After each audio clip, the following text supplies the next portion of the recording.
Welcome back, gang. Sometimes you have to write a long sentence in order to explain a complicated idea. But a long sentence creates a risk that your reader will get confused. In this tutorial, I'll consider a common strategy for managing a long sentence, the summative modifier. If you haven't watched my tutorial about appositive phrases, I recommend doing so before you watch this one. To illustrate the strategy, I'll examine 3 sentences written by the historian Gilpin Faust in her book Mothers of Invention. First, let's define the strategy. A summative modifier is a short noun phrase that summarizes a more complicated idea that precedes it, usually an entire clause. A summative modifier strongly resembles a traditional appositive phrase. The difference isn't the way it looks, rather it's the thing that it modifies. Let's look at our first example. This sentence is exactly the way that Faust wrote it. Violence was all but required of white men of all classes, a cultural principle rendered explicit by the coming of war and conscription.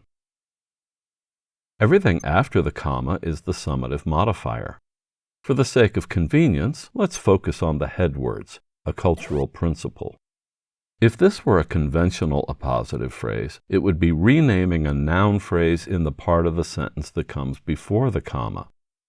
Let's work our way backward from the comma and see if we can find a noun phrase that seems to match.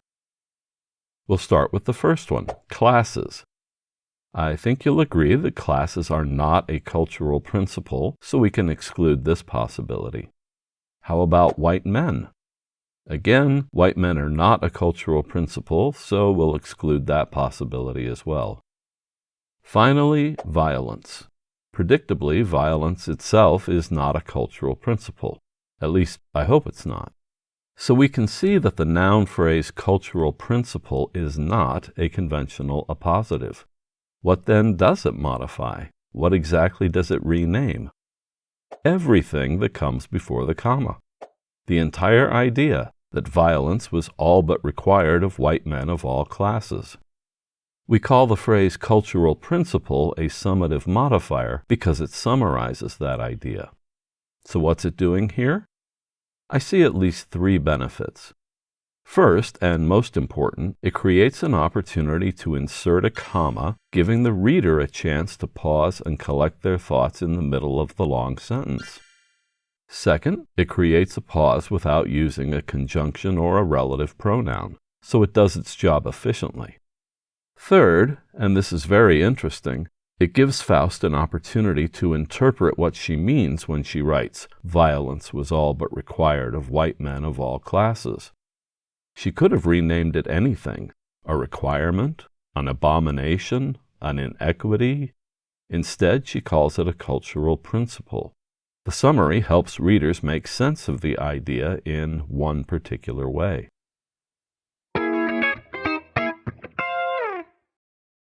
Let's look at a second example. As before, this sentence is exactly the way that Faust wrote it. Even though Nurse Crutcher did not touch the patients, she found herself infested with lice, a condition hardly consonant with what she had so revealingly called the dignity which belongs to my sex and position. By now, you're probably looking at the words that follow the comma, and they are in fact the summative modifier. The head words are the noun phrase at the beginning, a condition.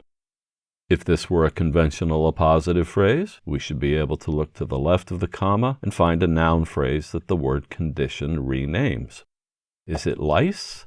I can see why you might think so, but technically the word lice names an insect, not a condition. We can also exclude herself and she.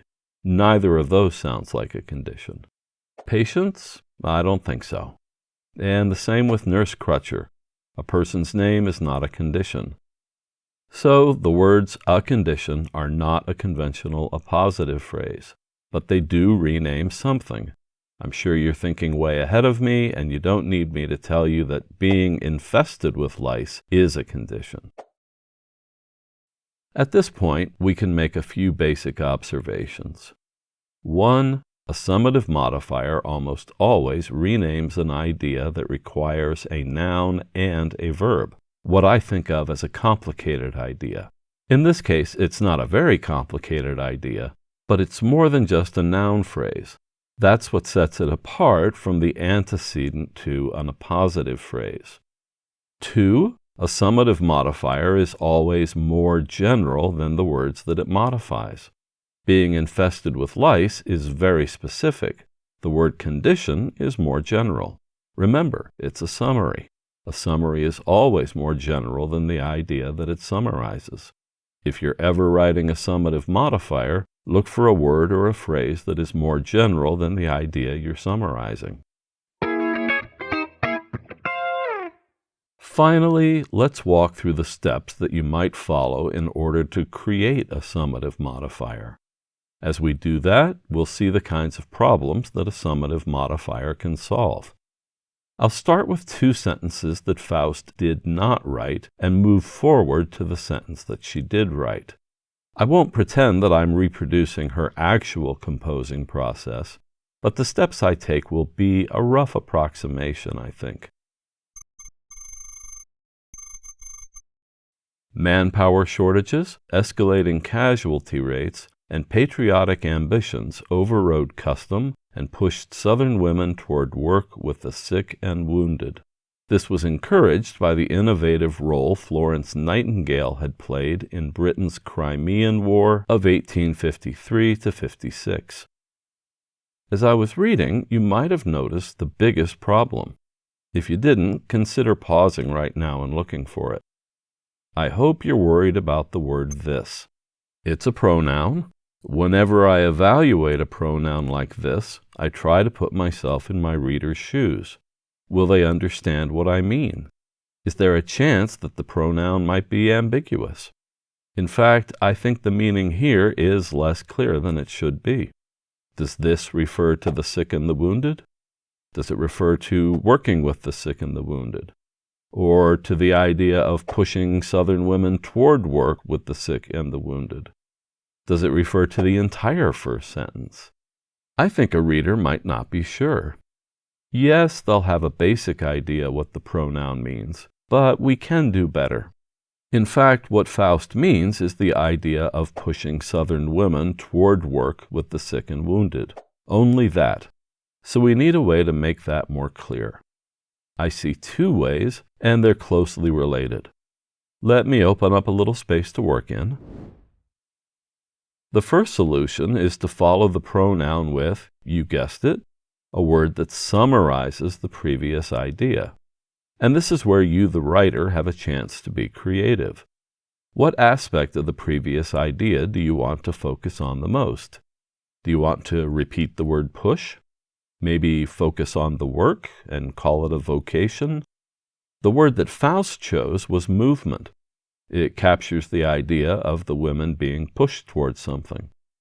So let's insert that word immediately after the word this. The result is still a grammatically correct sentence. I'll read it. Manpower shortages, escalating casualty rates, and patriotic ambitions overrode custom and pushed Southern women toward work with the sick and wounded. This movement was encouraged by the innovative role Florence Nightingale had played in Britain's Crimean War of 1853–56. Do you hear the difference? We made a very small change, but the second sentence is much clearer now. In fact, this strategy is commonly used in academic writing because it adds clarity. What you're looking at right now is a fine pair of sentences, and Faust could easily have written her passage this way. But her stylistic preference was to combine the 2 sentences, and that's how we move from what you see here to arrive at a summative modifier. Let's take it one step at a time. The first is to change the punctuation. I notice the period at the end of the first sentence. I'll change it to a comma. Next, I'll change the word this to a. Most summative modifiers begin with the indefinite article. I'll clean this up. And now we need a little grammatical glue to join the ideas. The usual way is to make the new idea an adjective clause, also called a relative clause. So I'll insert the word that. This is almost the sentence that Faust wrote, and I think most people would be happy to have written it. Manpower shortages, escalating casualty rates, and patriotic ambitions overrode custom and pushed Southern women toward work with the sick and wounded, a movement that was encouraged by the innovative role Florence Nightingale had played in Britain's Crimean War of 1853 to 56. This is a pretty long sentence, 40 words, but it doesn't feel long. It's easy to follow. One reason is the comma that gives us a natural place to pause and collect our thoughts. Another reason is the summative modifier, the words a movement, which tell us explicitly which part of the previous clause we should keep in mind as we read the rest of the sentence. Now Faust takes one more step. It's optional, but very common. Remember that this summative modifier contains an adjective clause. It uses a form of the verb to be, so it can be reduced. Finally, we see the sentence as Faust originally wrote it. If you like, pause the video and read it for yourself. Please never think that writing clearly means that we must be limited to writing only short sentences. We have options, and a complicated idea might be best expressed by a long sentence. The summative modifier is a tool we can use to write a long sentence that our readers can understand easily. Thanks for watching. Say what you mean.